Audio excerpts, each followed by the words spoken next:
ലോകത്ത് ഉപ്പുവെള്ളത്തെ പ്രതിരോധിച്ച് വളരുന്ന ഏക നെൽവിത്താണ് മധ്യകേരളത്തിൽ കൃഷി ചെയ്തു വരുന്ന പൊക്കാളി.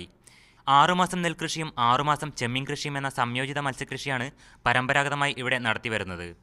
ഓരോ വർഷവും നവംബർ 15 മുതൽ ഏപ്രിൽ 15 വരെ ചെമ്മീൻ കൃഷിയും ഏപ്രിൽ 15 മുതൽ നവംബർ 15 വരെ പൊക്കാളി കൃഷിയും. എന്നാൽ പൊക്കാളിപ്പാടങ്ങളിലെ ചെമ്മീൻ കെട്ടുകളുടെ പ്രവർത്തന കാലാവധി ഏപ്രിൽ 30 വരെ നീട്ടി അസാധാരണ വിജ്ഞാപനം ഇറക്കിയിരിക്കുന്ന സർക്കാർ നടപടി പരിസ്ഥിതിയെ ബാധിക്കുമെന്നും വൻകിട മത്സ്യലോബിയെ സഹായിക്കാനാണ് ഈ നീക്കമെന്നും ആക്ഷേപമുണ്ട്.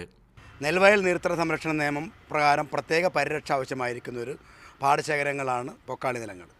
അതുപോലെ 1967 കേരള ലാൻഡ് യൂട്ടിലൈസേഷൻ നിയമം, അങ്ങനെ നിയമപ്രകാരം സംരക്ഷിതമായിരിക്കുന്ന ഒരു പാടശേഖരത്തെ പൂർണ്ണമായും തകർത്ത് അക്വാകൾച്ചർ ലോബിയെ സഹായിക്കാനുള്ള ഒരു നീക്കമാണ് സർക്കാർ നടത്തിക്കൊണ്ടിരിക്കുന്നത്. വിജ്ഞാപനം അനുസരിച്ച് ചെമ്മീൻ കെട്ടുകൾ ഏപ്രിൽ 30 ബാക്കി 20 ദിവസത്തിനകം പാടങ്ങളിലെ വെള്ളം വറ്റിച്ച് കൃഷിക്ക് സജ്ജമാക്കാനാവില്ല എന്നാണ് കർഷകരുടെ പ്രശ്നം.